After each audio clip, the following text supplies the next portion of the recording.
Frère, je viens de regarder un témoignage ici qui m'a vraiment impressionné, sérieusement. Cela faisait longtemps que je n'avais pas vu un témoignage aussi fort et marquant. Je vais vous montrer dans un instant ce que Dieu a fait dans la vie de cette femme. Cette femme s'appelle Ingrid Mariano. Je ne la connaissais pas, mais j'ai vu qu'elle est une bénédiction. Et elle a participé à un podcast appelé Trendcast. Je laisserai le lien de cette chaîne dans la description pour que vous puissiez vous inscrire. Certainement, regardez, ce témoignage va vous toucher. Vous savez, frères, souvent on regarde les gens, des gens qui ont eu une transformation radicale, un changement de vie du jour au lendemain, et on commence à penser comme ça, pourquoi cela ne m'est jamais arrivé? Pourquoi n'ai-je jamais entendu la voix de Dieu? Pourquoi rien d'extraordinaire ne m'arrive-t-il jamais? La vérité, frère, c'est que Dieu, il a un plan spécial pour chaque personne, et chaque personne doit passer par un processus. Je ne connais pas votre processus actuel. Peut-être est-ce un désert, une difficulté, une situation difficile dans le domaine financier, dans le mariage, peu importe ce que c'est. Peut-être même est-ce le vide dans l'âme que vous avez ressenti. Tout cela fait partie d'un grand puzzle qu'est notre vie, n'est-ce pas? Et Dieu, la Bible dit dans Romains 8, 28, que toutes choses concourent ensemble pour le bien de ceux qui aiment Dieu et qui ont été appelés selon son dessein. C'est-à-dire, Dieu fait que tout contribue ensemble pour notre bien, n'est-ce pas? Si nous avons été appelés par Dieu et si nous aimons le Seigneur. Seulement, ce qui est le plus intéressant, c'est que Dieu assemble ces pièces. Pourquoi la Bible dit-elle ensemble? Parce que Dieu prend les pièces du puzzle, il les assemble, chaque petite pièce, tout s'emboîte, que ce soit les bonnes choses ou les mauvaises, et son témoignage est un témoignage très réel, parce que ce n'était pas une vie parfaite, tu sais? Même si elle avait une vocation, les choses ne se sont pas passées exactement comme nous l'avions prévu, comme nous l'avions planifié. Alors, je vais le mettre ici pour toi, et je veux juste que tu te souviennes d'une chose. La Bible dit dans Hébreux chapitre 12 que Jésus est l'auteur et le consommateur de notre foi, c'est-à-dire que c'est par Christ que notre foi commence. Il plante une foi dans notre cœur pour que nous croyions en Dieu, croyions en Jésus. C'est une foi surnaturelle qu'il met en nous, mais en même temps, Jésus est le consommateur, c'est-à-dire que c'est par Jésus que notre foi sera perfectionnée. Et sois sûr, frère, la méthode de Dieu qu'il utilise le plus est la souffrance, parce que nous sommes désobéissants, nous sommes têtus, nous sommes rebelles, et Dieu doit discipliner notre cœur, tout comme un père discipline son fils qu'il aime. Tu comprends? Alors, je vais mettre ici le témoignage, et ensuite je veux faire une prière pour toi. Parce que regarde, aujourd'hui sera un jour de miracle dans ta vie. Aujourd'hui, le Seigneur va te marquer pour toujours, d'accord? Je vais le mettre ici, fais très attention, mais écoute ce témoignage avec le cœur ouvert, d'accord? Sans blocage, sans préjugés, crois que Dieu, le Dieu Tout-Puissant, Créateur des cieux et de la terre, va te parler profondément maintenant, d'accord? Je vais le mettre. Tu sais que Dieu m'a marqué, n'est-ce pas? C'est ce qui me fait ne pas vouloir abandonner. Je suis passionnée par Jésus. À 9 ans, j'ai perdu mon père dans un massacre, puis à 10, 11 ans, ma mère s'est lancée dans le trafic de drogue pour pouvoir me soutenir et j'ai participé au trafic de drogue avec ma mère. D'ailleurs, je fumais de la marijuana avec ma mère. Je buvais avec ma mère, j'allais en boîte de nuit. J'ai risqué ma vie avec ma mère. Pendant cette période, j'ai subi 2 abus, 2 agressions. Je ne pouvais en parler à personne. Cela a ouvert beaucoup de traumatismes dans ma vie, même si j'étais dans le monde avec ma mère. Nous avions des voisins croyants qui nous invitaient à aller à l'église. C'est pourquoi il est très important que les gens continuent à inviter les autres à adorer.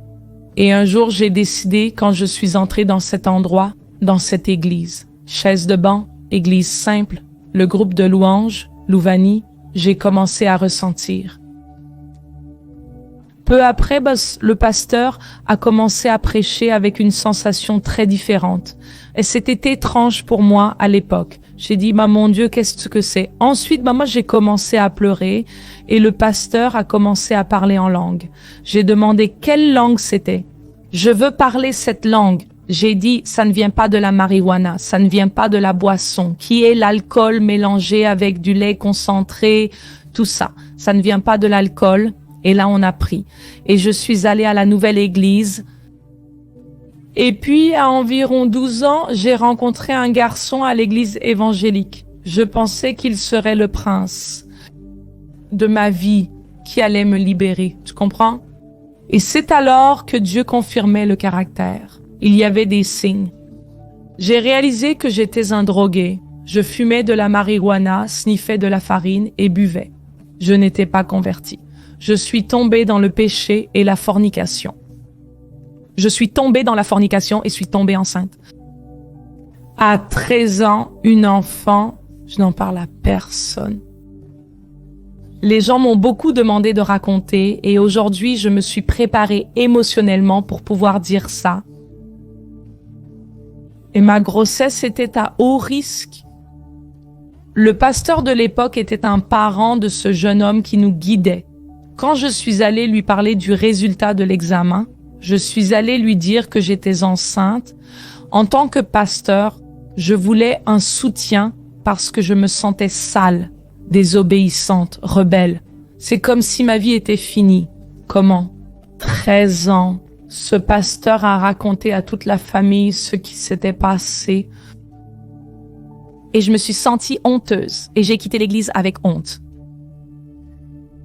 Et j'ai dit, je vais quitter l'église. Mais alors, j'ai reçu le diagnostic médical que ma grossesse était à risque à cause de mon utérus d'enfant. Et j'ai fait une promesse à Dieu.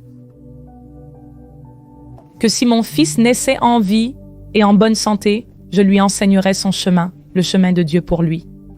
En lui enseignant le chemin de Dieu, j'ai écrit sur un papier et je suis allée faire mon prénatal.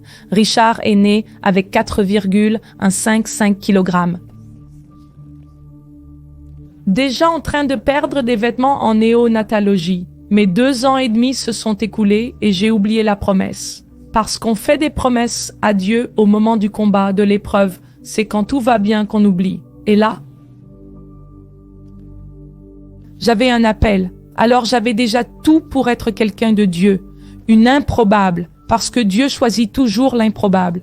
Dieu ne choisit pas le bon. Dieu choisit le mauvais, le brisé, le détruit, celui sans avenir. Ce sont ceux que Dieu choisit. Dieu est spécialiste pour prendre ceux qui sont des déchets et les transformer en luxe. Et là, on a pris. J'ai oublié. Je suis arrivée à un culte. Dieu a pris une pasteur et a dit, « Ingrid, es-tu ferme avec Jésus? » Et j'ai dit, « Non, je ne suis pas, papa, tu te souviens? » On disait que je devais étudier, respecter les aînés. Maman disait aussi la même chose, parce que même si ma famille était dysfonctionnelle, ils avaient quelques principes moraux. Et il a dit, respecte les aînés. Et je me suis tournée vers la pasteur et j'ai dit, non, je ne suis pas ferme. Elle a dit, alors reviens à Dieu par amour. Parce que si tu reviens par la douleur, ça sera plus difficile. Et à ce moment-là, j'ai tourné le dos et j'ai dit à moi-même, qui cette pasteur pense-t-elle être pour dire que je vais revenir par la douleur? Dieu va me forcer à retourner à l'église? Dieu va-t-il me faire entrer dans l'église en fauteuil roulant sur un lit d'hôpital? Dieu va-t-il intervenir dans ma vie? Je ne suis pas obligée d'aller à l'église maintenant. Je suis jeune et j'ai toute la vie devant moi. Regarde ce qu'ils m'ont fait à l'église. Ils ont exposé une de mes fautes, un de mes péchés. Et c'est alors que... Frère, juste une petite pause ici. Combien de personnes sont comme ça aujourd'hui, n'est-ce pas? Frustrées, déçues par l'Église, elles pensent que je reviendrai quand je voudrai sur le chemin de Dieu. Dieu ne me forcera à rien. En effet, Dieu ne force pas. Il est poli, l'Esprit Saint. Il est gentil. Mes frères, nous devons penser à une chose. Quand nous fermons la porte à Jésus, nous fermons la porte au seul moyen de salut pour nous. Vous comprenez? Il n'y a pas d'autre chemin. Alors, cette décision à elle de renoncer à la porte, la seule porte pour sa vie, le seul salut, le seul chemin, cela a entraîné de graves conséquences que vous allez voir à partir de maintenant. Faites attention et rappelez-vous, cela ne sert à rien, ce n'est pas la faute de Dieu, vous comprenez? La faute est toujours celle de l'homme, et l'homme ouvre des brèches pour Satan. Et Satan est un profiteur de brèches. Il entre dans ce petit espace, dans ce domaine de votre vie, où vous ne mettez pas Jésus, c'est-à-dire la maison reste vide. Alors le diable vient et le Christ lui-même a dit que lorsque vous connaissez déjà la parole et laissez la maison vide, le diable vient et il apporte 7 autres démons. Frères, ne jouons pas avec les choses de Dieu. Continuons le témoignage ici, vous allez être impressionnés, c'est tremblant. Et c'est alors qu'après ce temps, Richard et David, j'ai choisi Richard parce qu'il est aimé de Dieu, Richard est revenu de la garderie à l'époque, 2 ans et demi, et ce jour-là, je travaillais dans un café et j'ai apporté un produit chimique pour nettoyer la maison, mais je l'ai apporté dans un gobelet en plastique. J'ai dit, une fois là-bas, je vais le mélanger à l'eau pour le multiplier, comme si c'était un détergent pour décrasser le sol, comme un nettoyant pour pierre, plus ou moins, pour que tout le monde comprenne, pour que les frères comprennent. Et j'étais avec un ami qui est venu discuter avec moi, voisin, et j'ai renversé ce produit. Et il ne restait qu'un petit reste. J'ai dit non, mais ce petit reste ici, je peux le mettre dans le seau et laver la maison. Et je suis arrivée et j'ai laissé Richard revenir de la crèche. Il est descendu. Quand il est descendu, il est resté en bas. Et puis je suis descendue après. Bon, quand je suis descendue après, Richard était déjà en train de tomber, de s'évanouir parce qu'il ne savait pas parler. Encore très bien parce qu'il n'avait que 2 ans et demi. Et il criait « ça brûle, ça brûle, ça brûle ». Et mon fils vomissait beaucoup. Beaucoup de bave, beaucoup de salive et beaucoup de sang. Et puis j'ai appelé le SAMU. Le SAMU a dit « n'induisez pas le vomissement. Emmenez-le à l'hôpital le plus proche ». J'ai emmené à l'hôpital le plus proche. L'hôpital a dit « s'il prend de la gelée, s'il mange ici, il est libéré ». Je voulais retourner à ma routine parce que quand on commence un processus de traitement, par la volonté du Seigneur, on croit que ça va se terminer à notre heure, à notre moment. Et une fois que vous entrez dans le processus de Dieu, il n'y a pas moyen de sortir. C'est seulement quand il le détermine. Il y a un début, mais il y a une fin, et c'est le Seigneur qui le décrète. Et là, j'ai dit comme ça, non Richard, tu dois manger. On ne peut rien faire ici, parce qu'ici, on n'a pas les équipements pour faire les examens. On va le libérer. Il a été libéré. Nous sommes rentrés à la maison. Richard a passé toute la nuit à agoniser de douleur, gémissant de douleur, un bébé de 2 ans et demi. Et je suis allée travailler le lendemain. Quand je suis allée travailler le lendemain, j'ai ressenti cette pression de mère dans mon cœur. Et puis, j'ai appelé ma mère et j'ai dit « Mère, comment va Rita? A-t-il déjà tété? » Elle a dit comme ça « Non, il n'a pas tété et il bave ici. Il ne mange pas, il n'est pas actif, il est juste allongé. » De retour chez moi, j'ai demandé à mon patron de me libérer. Je suis rentrée chez moi, j'ai pris Richard et l'ai emmené à la Santa Casa, l'hôpital de référence universitaire ici à São Paulo, la capitale. Un hôpital merveilleux. Quand je suis arrivée là-bas, ils ont emmené mon fils au service d'endoscopie et je suis restée en bas comme si rien ne s'était passé. Et Richard est descendu sur un brancard d'un hôpital. Plein d'équipements, ils ont emmené Richard dans une salle d'hôpital et ils ont dit « Nous ne savons pas encore ce que votre fils a pris, mais ce qu'il a pris. » Cela a brûlé sa bouche, sa gorge, son œsophage et son estomac et a causé des brûlures au 3e degré. Il va devoir subir des examens très poussés. Il va devoir prendre des médicaments très puissants à base de morphine et d'endorphine parce que la douleur est grande et demain il y aura un résultat de l'endoscopie. Quel produit a-t-il ingéré? Car c'était un accident domestique et là mon monde s'est effondré quand notre monde s'effondre. Et on ne se soucie pas de qui regarde, qui souffre. C'est pourquoi, quand j'entre en présence de Dieu, je ne me soucie pas de qui est. Si vous êtes préoccupé par mes vêtements, si vous êtes préoccupé par ma façon d'adorer, je sais comment j'étais dans un hôpital avec mon fils condamné par la médecine parce que Dieu a dit qu'il y avait une marque, un appel dans ma vie et je ne voulais pas le recevoir. Et ce jour-là, je suis entrée dans cette salle de bain et j'ai dit « Dieu, touche-moi mais pas mon fils. » Mais il était trop tard, Dieu l'a permis car Dieu ne tente personne. Ne fait de mal à personne. Mais Dieu a retiré sa main protectrice et a permis aux ténèbres de toucher. Il n'a pas tué parce que les médecins ont dit « ton fils aurait dû mourir, mais il n'est pas mort ». Et puis le lendemain est venu le médecin, que votre fils a pris Ingrid n'était que de la caustique et à ce moment-là, j'ai dit « allons nous laver ». Allons nous laver. La médecin a dit qu'il n'est pas possible de faire un lavage au charbon car la caustique seule est un produit corrosif. De plus, votre fils ne pourra plus jamais manger par la bouche. Votre fils ne pourra plus boire par la bouche et devra manger par d'autres moyens pendant une période prolongée. Par la sonde nasogastrique qui passe par le nez et descend dans l'estomac, la bouche de Richard toute déformée, sa langue déformée, les yeux creux, car cela faisait des jours qu'il ne s'alimentait plus. Et le médecin a dit, j'ai demandé, mais quand sera-t-il libéré? Elle a dit, il n'y a pas de libération. Le traitement est pour une durée indéterminée, seulement un miracle ou s'il y a quelque chose. Et à ce moment-là, elle a dit, votre fils devra subir une endoscopie une fois par semaine avec la dilatation de l'œsophage. Et là a commencé mon processus. J'ai commencé à être façonnée par Dieu. Dans cet hôpital, je me suis souvenue du culte. Je me suis souvenue des ministères, des prédications, et je voulais aller au culte. Et puis je me suis souvenue de mon frère.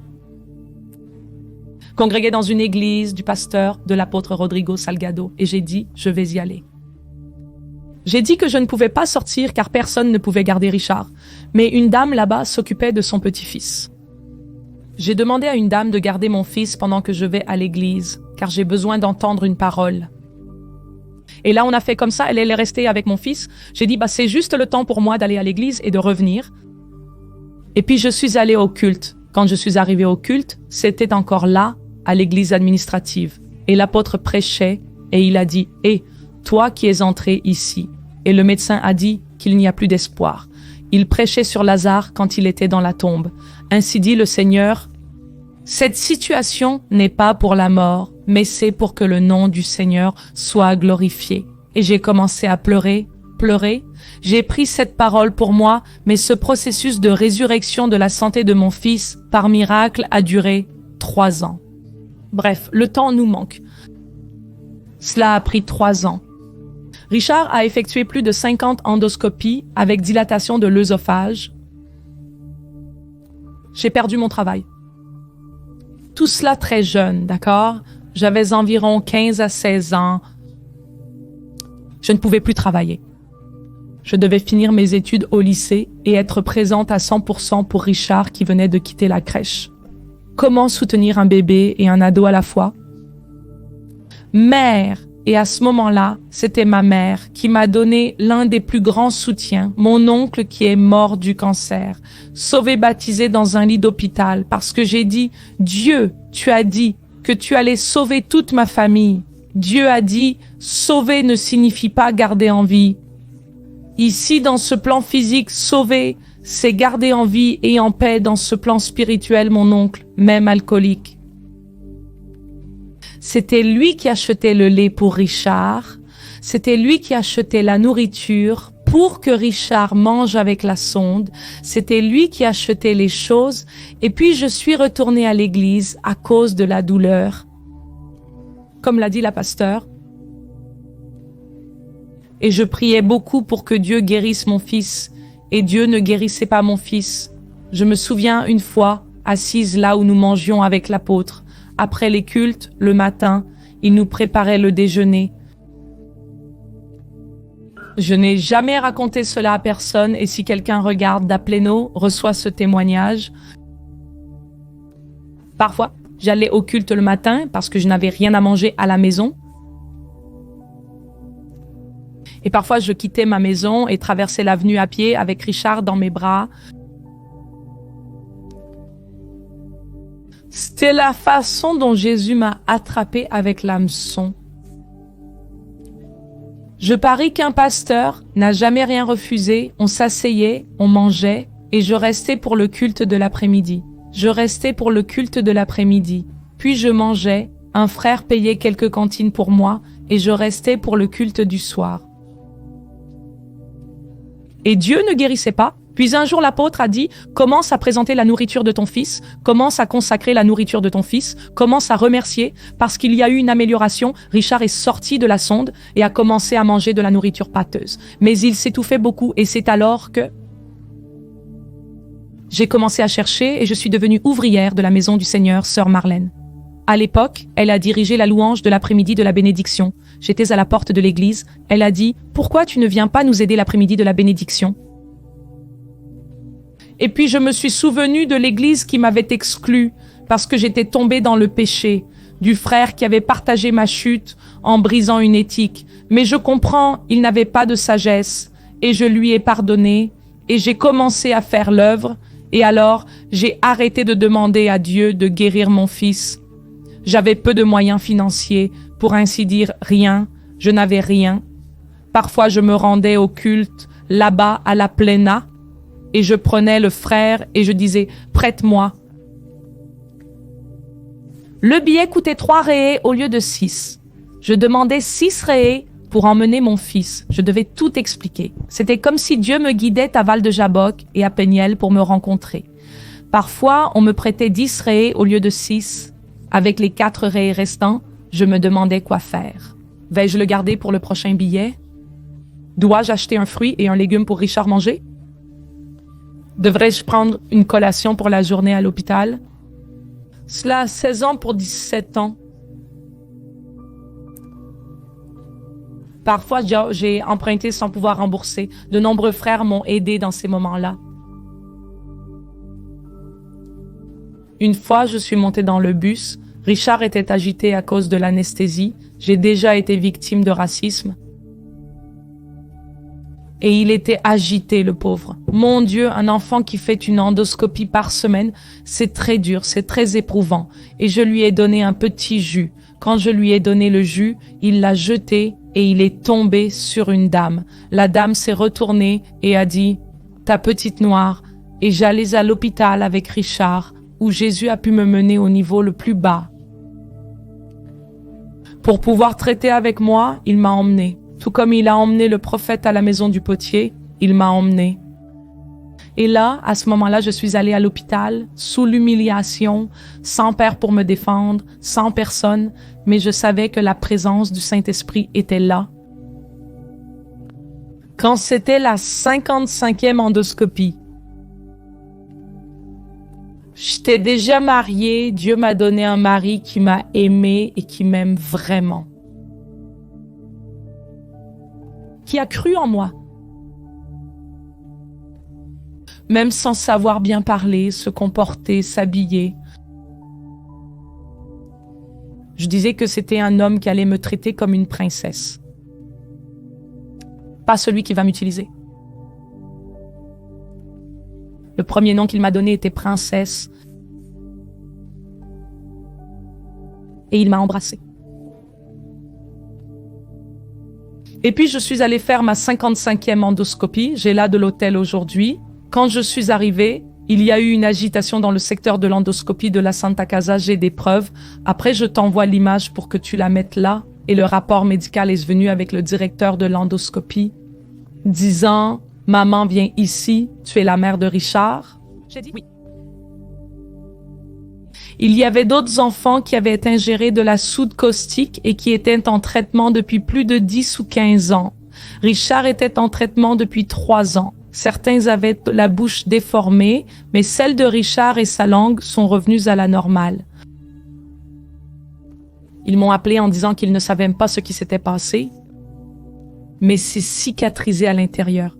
Mon Dieu, Richard est en train de sortir de son traitement. Mon Dieu du ciel.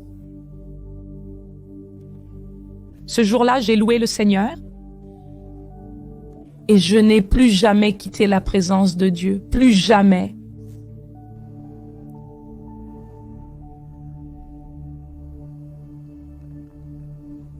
Vous voyez ça, frère? Regardez ce que Dieu fait, n'est-ce pas? Quelle chose merveilleuse, quelle belle œuvre, n'est-ce pas? Peut-être que vous m'écoutez là-bas et que vous êtes au fond du trou aujourd'hui. Et ce témoignage vous a beaucoup touché parce qu'il semble que vous êtes seul dans ce monde. Vous n'avez personne. Vous êtes la seule dans la chambre maintenant. Et il semble que le monde vous a abandonné. Le monde vous a laissé de côté, mais Dieu vous voit. Amen. Jésus t'aime. Il a versé son sang pour toi sur la croix du Calvaire. Et aujourd'hui, je suis ici pour te dire, il va te relever. Il va te relever de la poussière. Il va te sortir de ce cachot, de cette situation que tu affrontes, et il va écrire une nouvelle histoire et tout dépendra de ton abandon à lui, parce que ce n'est pas toi qui vas sortir de ce désert, ce n'est pas toi qui vas rebondir, rien du tout, c'est Jésus qui va te sortir de cette situation. Amen. Comme elle l'a dit elle-même, il y a un temps pour commencer et un temps pour finir, vient le moment où Dieu va dire « ça suffit, maintenant ce désert est fini, cette phase de ta vie, c'est risqué. » Et je commence aujourd'hui une nouvelle histoire. Alléluia. Alors, maintenant, je veux prier pour toi. Si tu as été touché, je te demande de cliquer sur « J'aime ». Cela aide YouTube à montrer à de plus en plus de personnes, puisque c'est un contenu pour toute la famille. Tu comprends? Et je te demande aussi de partager avec le plus grand nombre de personnes, et maintenant je veux prier pour ta vie. Ferme tes yeux parce que je ressens déjà ici la présence de Dieu. Je crois que toi aussi, et nous allons confier notre cœur, notre avenir, notre vie entre les mains du Seigneur. Alléluia, ferme tes yeux. Seigneur, mon Dieu et mon Père, je veux te louer, Seigneur, parce que tu nous as parlé ici, à travers ce témoignage, que tu verses grâce sur la vie d'Ingrid Mariano, cette femme ointe, cette femme qui a vu sa vie transformée, que tu continues à l'utiliser dans les nations, où qu'elle aille, Père, que la lumière de l'Esprit Saint puisse briller dans sa vie. Père, je place devant toi la vie de cet homme et de cette femme qui ont suivi ce témoignage. Ô Dieu, tu connais la situation dans laquelle ils se trouvent maintenant, Père. Et nous témoignons ici aujourd'hui, mon Père, que pour toi rien n'est impossible. Ô Dieu, commence, Seigneur, une nouvelle œuvre, une nouvelle étape dans la vie de cette personne qui m'écoute, ô Dieu. Peu importe si elle est au milieu du désert, il vaut beaucoup mieux être avec toi au milieu de la difficulté que de sourire là-bas dans le monde, au milieu du péché. Ô mon Dieu, mon Père, protège tes enfants, Seigneur. Ne laisse pas l'ennemi trouver une faille dans notre famille, dans notre vie, dans la vie de nos enfants. Ô mon Dieu, mon Père, je te demande, protège notre maison, garde nos enfants, mon Père, garde notre vie, notre conjoint, nos parents, aie pitié de nous, Seigneur. Nous sommes faillibles, nous sommes pécheurs, mais tu as versé ton sang en notre faveur, Jésus. Et maintenant je te demande, Seigneur, sauve cette personne qui m'écoute maintenant. Inscris son nom dans le livre de la vie, qu'elle vienne, Seigneur, être avec toi aujourd'hui, mais qu'elle ne s'éloigne plus jamais de toi. Je prie aussi, mon Père, pour cette brebis perdue, cette brebis qui un jour a entendu ta voix, mais au fur et à mesure qu'elle marchait avec le Seigneur, d'autres choses ont attiré son attention et elle s'est égarée.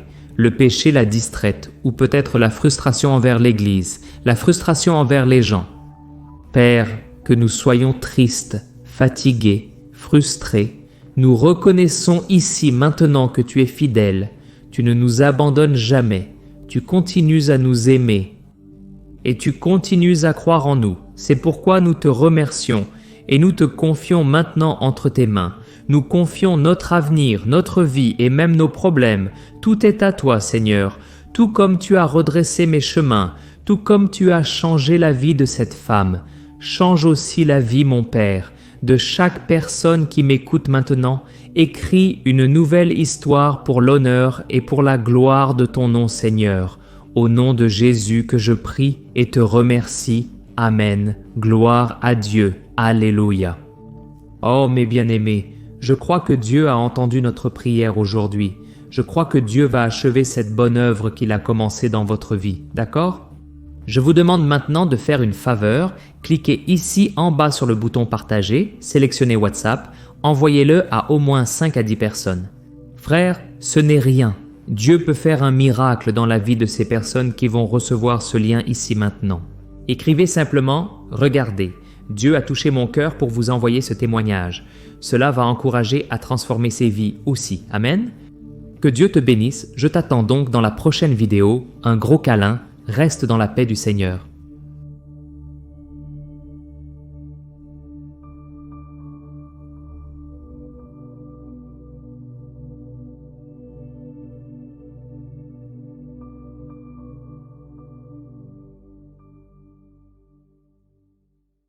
Sous-titre Adriana Zanotto.